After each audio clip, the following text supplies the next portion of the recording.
Man, I don't know who the level designers are, but they really fucked up with thematic consistency on this one. They have an awful lot of metallic cylinders lying around for this nightmare journey through a place called Uncanny Valley. In today's humble opinion, we're suffering from brain damage in SOMA.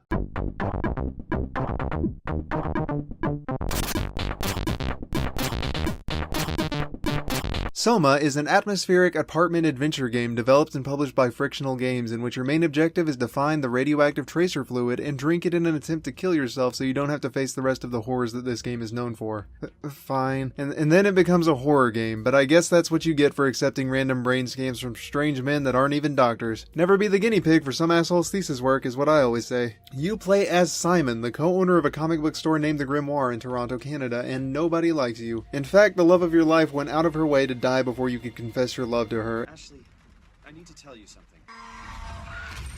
And your best pal and business partner, Garfunkel, on top of making jokes about your deceased love interest, can't be fucked to remember your highly experimental and potentially dangerous brain scan.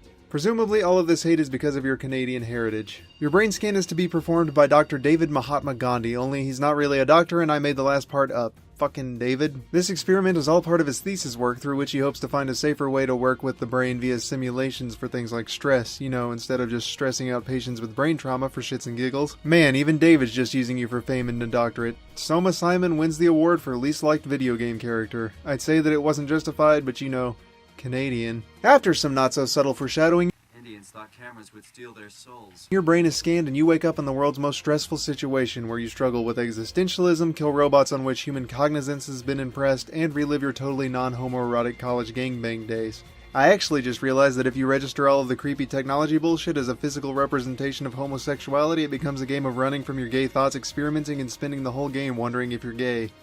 But let's not. Anyway, that can't be good for your mental well-being. Don't stress out or I might die isn't exactly a comfortable notion when everything around you is falling to shit. One of SOMA's greatest accomplishments is the way that it sets up its world. One second you're just some dude living his life, and the next you're dropped into a science fiction horror that you only uncover by struggling to turn on the lights. It's an excellent representation of what you can come to expect from the rest of your playthrough. A very scary and uncertain situation that you can only move forward through by way of overcoming your fear and apprehension. While it does make use of jump scares, the emphasis is placed on creating an uncomfortable environment and shaping the psychological sense of unease by raising philosophical questions about what constitutes a person. This robot lying on the ground, for instance, believes that it's Carl Simkin, a dude that we already know is dead because of the identity tag hanging out on its corpse. It's got his memories, his thought processes, and his personality, and for all intents and purposes, it is Carl Simkin. Save for its physical body. It's like the developers took the idea of a zombie and flipped it on its head. We're okay with killing zombies because their brains are gone and it's not the people we cared about anymore, but in this situation it's the brain that remains. Does that make me a monster for routing the power source in a way that causes it pain? Or is it not the person anymore just because of the physical body difference? And Frictional makes sure to explore this conundrum from all sorts of angles by making the line increasingly fuzzy to the point that you can't tell what's machine and what's human anymore. They even up the ante by making you get to know the backgrounds in excruciatingly human detail before making you make the choice to screw them over in the name of progress. Amy, are you okay? Are you okay? Are you okay, Amy?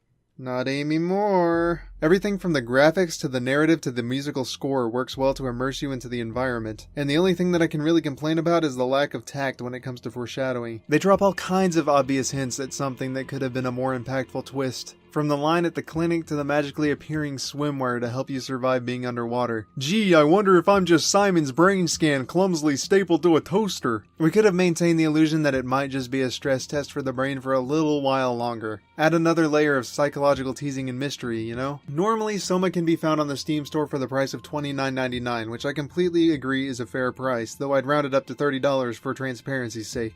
It wouldn't be worth quite as much as a $60 release, but its quality and psychological depth gives it a higher quality than what I would expect from a $15 or $20 walking simulator. If you want to wait for the ultimate bargain though, it has been on sale for as low as $14.99, so keep your eyes out for that. Gameplay for SOMA earns a 10 out of 10 for its ability to blend simple controls with basic exploration and puzzle solving to create a deeper, more thought-provoking experience that keeps the player invested in the world throughout the entire time they're playing. Your mind is always doing something, whether it's worrying about what's going to be coming up around the next corner, trying to determine if it's safe to move from your hiding spot, piecing together the information you've uncovered, or fleeing in terror. There never seems to be any disinteresting lulls. Value earns slightly less with an 8 out of 10, not because it offers an experience that isn't enjoyable, but because what it offers is both intense and divisive. Horror games tend to go over well with audiences that enjoy horror, though there are people who don't like the tension and stress that comes with the genre and they won't be interested. Though that doesn't mean that it shouldn't be included at all, rather I think that another title just might have benefited better from being the headliner.